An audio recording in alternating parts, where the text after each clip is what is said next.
The National Mustard Museum. What you know, what you think you know, and what you might not know. This morning on For the Record. Good morning, I'm Neil Heinen. This morning's show is actually two stories. The first is the story of the fun, creative, interesting, iconic institution we know as the National Mustard Museum. The second is the story of a business and the risks of taking a business, even a business like the National Mustard Museum, for granted. My guest this morning is the creator, owner, and dean of Poupon U, Barry Levenson. Barry, thanks. Thank you, Neil.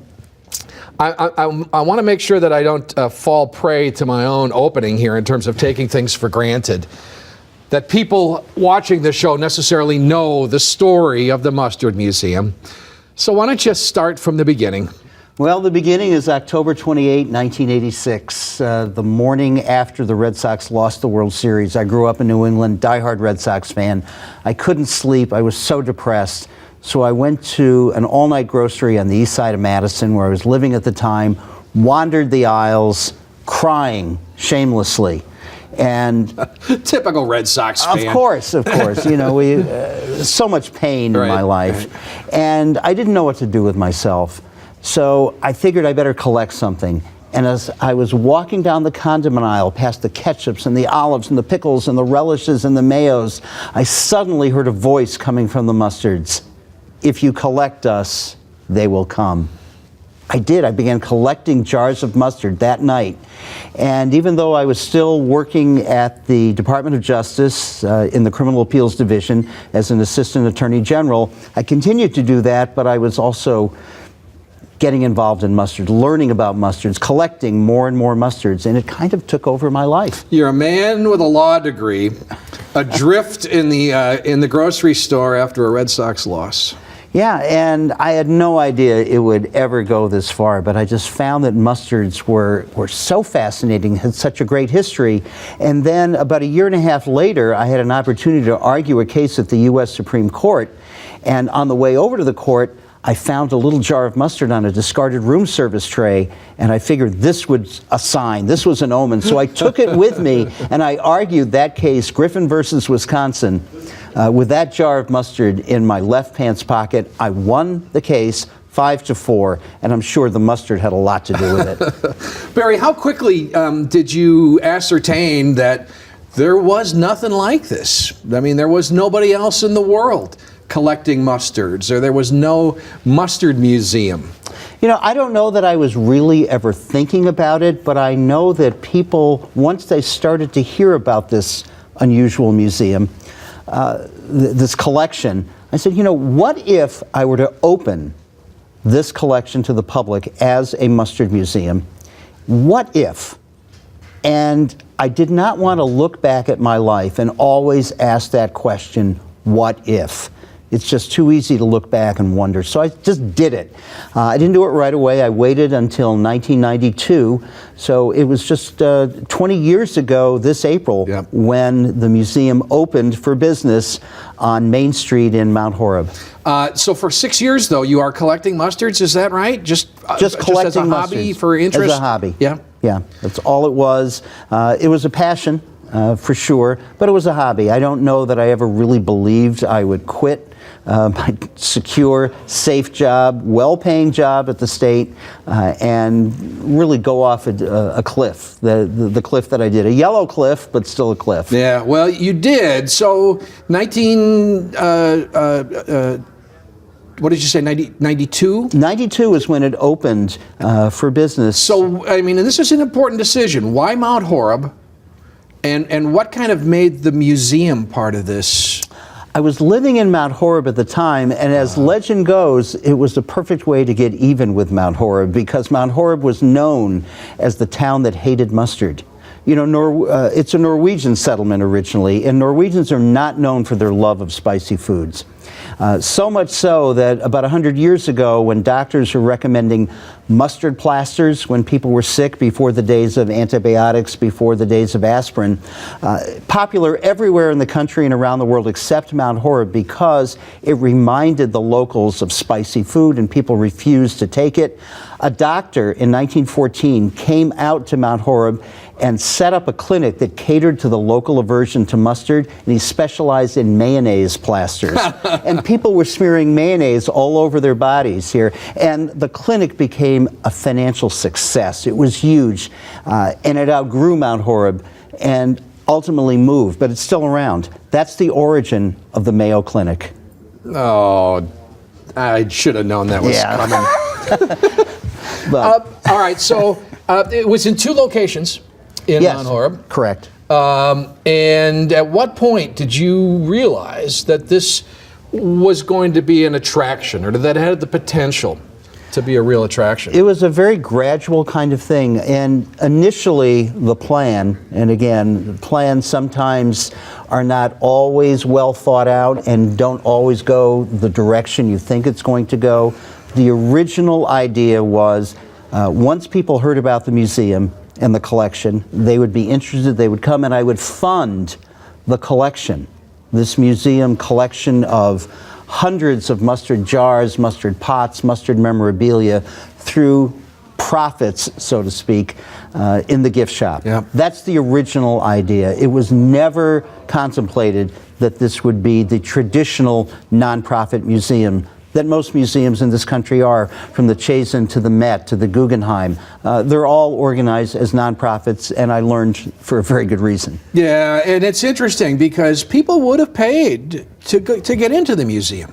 And we never wanted to charge. I know. I never wanted to do that because I always looked at this museum. Yes, it may be a little bit offbeat in some ways, but it's the kind of thing that when people hear about it, and when people come to the museum, they just have to smile.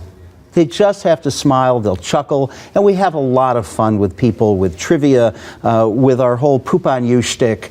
And I never wanted, and I don't want now, for money to be in any way an impediment to people to come in and learn about mustard, to have fun, to smile and say, wow, look at all these mustards. Right now, over 5,400 different mustards from all over the world, hundreds of antique pots and tins, old ads.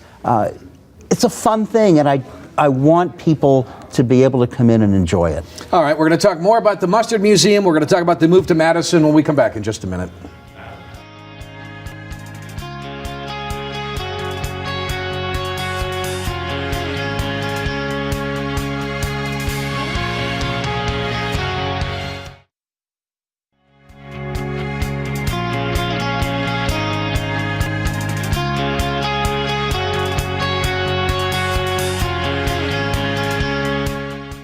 What's missing is enough revenue to keep paying on a $200,000 Dane County Community Development loan that helped the museum move to Middleton from Mount Horeb 2 years ago. It was always our hope that we would be able to sell enough mustard to support the museum activities. As it turned out, that was probably not terribly realistic, especially in the down economy. You know, you want to see local businesses succeed. Donna Vogel chairs the county's Community Development Block Grant Commission. After agreeing to defer Levenson's payments in March, in August it asked Levenson to begin paying interest only, which he has. But the wrinkle comes in meeting the loan's other terms. That job requirement was 8 full-time jobs. So far, Levenson's only been able to create 2. He's hoping a January commission meeting can help them work out a deal. I'm concerned about it because we do want to pay back the loan. We want to keep this going. Both sides have incentive. The museum's prize collection is worth more than $120,000, and it's the collateral. We love mustard, but we'd like Barry to keep it. It isn't for us. I mean, we don't want to go there. We just don't want to go there. We much prefer that it stay the collection, it stay the museum, and that mustard is sold by Mr. Levenson for many years to come. In fact, the meeting was held a week ago, and a reprieve was granted. We'll talk about that in a minute. My guest is Barry Levenson, the creator and curator of the National Mustard Museum. Just one last scene setter before we move on to the business, Barry. It's not as if mustard isn't inherently funny enough, but you have found aspects to mustardness that have hitherto been uncovered or covered up. You've uncovered them. It just looks as if it indulged a creative sense in you. that looks like it was a lot of fun. I mean, I think that's part of the problem. But it just seems like over the years you've had a ball. I have had a great time, met some wonderful people. Yeah, there is something just a little bit funny about mustard. There's a scene in Alice in Wonderland where the March Hare is putting the mustard in the watch. You know, mustard, mustard, don't let's be silly, is the line from the Disney version of that. So there is something just a little bit silly about mustard because it's, you know, it's that yellow stuff that, you know, people squirt on them themselves. They say, oh, I got a mustard stain, what do I do about it? By the way, here's a hint. Best way to get a mustard stain out, scissors. Yep, it works every time. It does, yeah. Otherwise, you just wear it as a badge of honor. Right. The other serious part about this is that you did make the decision to rely on people to buy mustard. And so I want you to talk about a couple of things. First, the move to Madison. Why, what that meant to the museum, what you envisioned for the future museum, and then the impact that the recession had on the business. Well, the move to Middleton was brought about by a couple of things, but primarily because the building that we were in Mount Horeb, that we did not own, we've never owned a building, was falling down on us. We did not have the resources. The owner of the building was not inclined to improve it in the way that it needed to be improved. And a space opened up in Middleton, and it required partnerships with the developer there, with the city of Middleton, with Dane County to make it happen. Anyone who's been in the old museum part and the new museum will admit that the difference is striking. Sure. I mean, this is a world-class museum. We just received, for example, a magnificent display that we're going to be putting up from the Saskatchewan Mustard Development Commission. It's the story of how mustard is grown in Canada, specifically Saskatchewan. It's a great exhibit, professionally done. We're going to have to hang it. It's interactive. It's fabulous. And that's an indication of what the mustard world knows and thinks about the Mustard Museum. They want this here. So we needed a space to do that. It was 2008 when we entered into negotiations with the developer and with the city, pre-recession, and we figured this was going to be a smart move. We did not anticipate the recession and what it would do to us and how it would have an impact on our ability to repay the loan. And perhaps there was a little bit of unrealism involved in this because we still have the overhead of a world-class museum. Maybe it's not the Guggenheim, maybe it's not the Met, but it's frightfully expensive to operate a museum. The space involved, the exhibits, upkeep, everything about it. And it became very clear that, you know, that needs to be its own separate nonprofit. Now, when you have an existing for-profit entity and then a nonprofit that is related to it, that's not the easiest thing in the world to do. Luckily, we were able to get it done. We had a law firm in Middleton. Our friends at Haley Palmersheim did a phenomenal job in terms of drafting the request to the IRS because we are now a 501c3 nonprofit tax-exempt museum. Hugely important. Very important. New development here. Yes, it is. Because it allows any potential benefactors, philanthropists out there who would like to support the Mustard Museum for fun or just because it's something that they care about, they can now contribute money and they can take deduct it from their taxes. Right, as well as the fact that many foundations, for example, may have grant money, but you have to be a 501c3. If you're not a 501c3, you can't even get in the door. So there are a lot of grants, foundation money available. Doesn't mean that you can get them because it's a very competitive world. And nonprofits are all suffering right now. You know, we're not the only ones. Right, I know. So, and I know the answer to this question is both, but how are you going to balance, for example, if someone says, you know, I'd like to have my name on the Mustard, you know, on the theater. Right, on Mustard Piece Theater. Mustard Piece Theater, or small donations that might add up to a foundation of support for the museum. Yeah, well, we're able to do that. We have our Wall of Friends, And yeah, naming rights, that's what museums do, and we certainly encourage that. And some people have stepped forward, and we're very grateful for that, because we want to keep this going as something that the community is proud of, the community wants to use. When people come to Dane County, come to Wisconsin, we want people to feel, let's just go to the Mustard Museum and have some fun. Let's taste some mustards. Let's sing the Poop on You fight song there.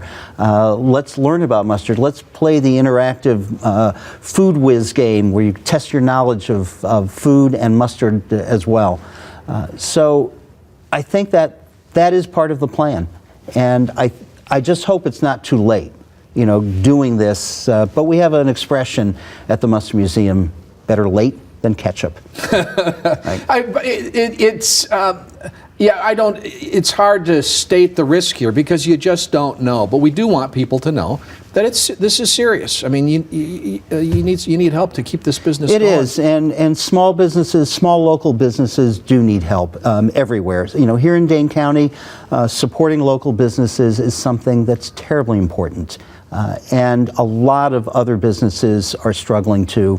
And we can all make a difference just by supporting them.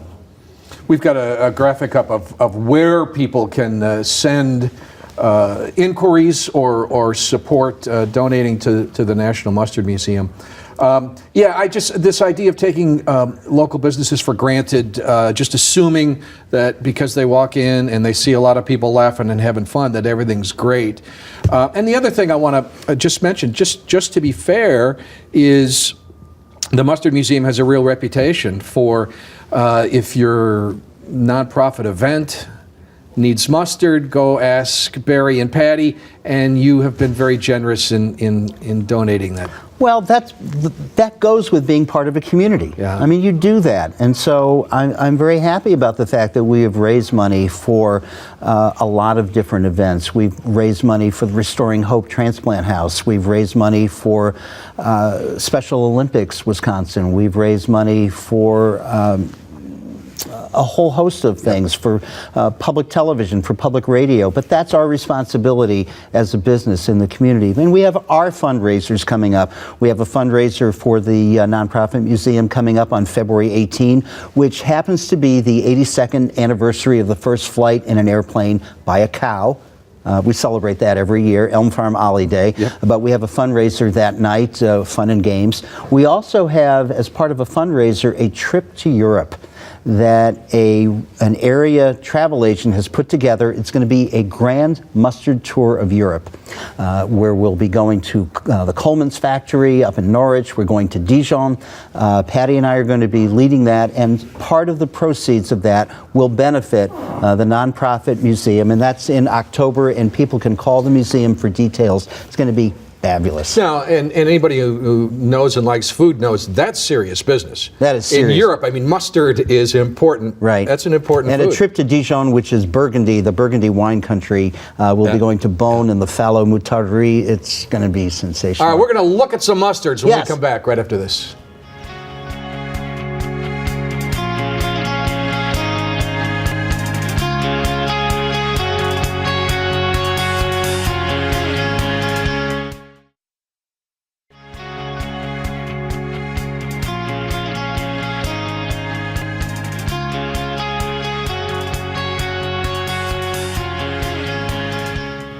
All the Taming of the Shrew fans just got that last question correct.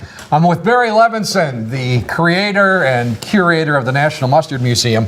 And this is an example. Barry, start with what's available for sale at the store. In the store, mustards from all over the world, over 400 different mustards, which is more than anywhere else on the planet, from the classic Moutarde de Meaux from Pommery, grainy mustard from Scotland, and we have our the mustards that we've done this past year. We have our Recall and Pro Walker mustard, so people can vote with their mustards. We have the house brand Slim and None. We have elegant truffle mustard, which was a grand champion at the World Mustard Competition. But more than mustards, for example, this is an aged, rare balsamic vinegar. That's all stuff that you can find in the gift shop. But we also want to make sure people go to the museum and see the incredible things that we've collected. Aside from the jars of mustard, for example, this over 100 years old High Life mustard from Milwaukee.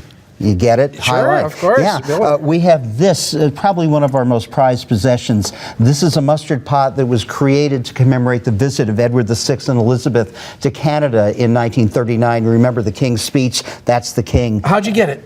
We got it. I bought a collection from a woman in Florida. You find this stuff? This is from 1966. It's Snoopy lying on a bed of mustard in a little jar. We have just a lot of great things, old mustard tins, so many things to see in the collection, and we're very proud of them, and we want people to enjoy them. It's great history.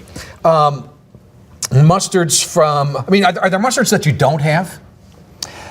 There may be, but it's not like collecting baseball cards where you know what they are, you just can't get them. I'm sure there are, and we're always looking out for them.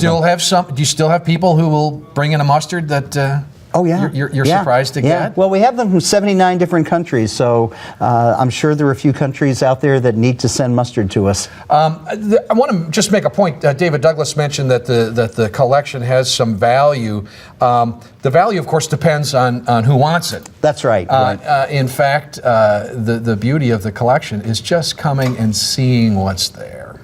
Yeah, it's great to see people come in and just open their mouths and said, I had no idea. What fun. And, you know, it's a tough world sometimes, and it's great to have this little oasis of insanity. Yep. There people can just smile. And people can taste mustards. Yeah, they can. Yep, we got lots of mustards to taste. Yep. Okay, so the museum portion is now a nonprofit. Correct. People who want to donate can contribute. We've got the sign up on the screen there, and this is again a point of not taking these local businesses and institutions for granted. If people want the Mustard Museum to stay, we need to support it. That's true. Okay, Barry, thank you very much. Thanks, Neil. Good to talk to you, and we're going to come back and wrap up For the Record right after this.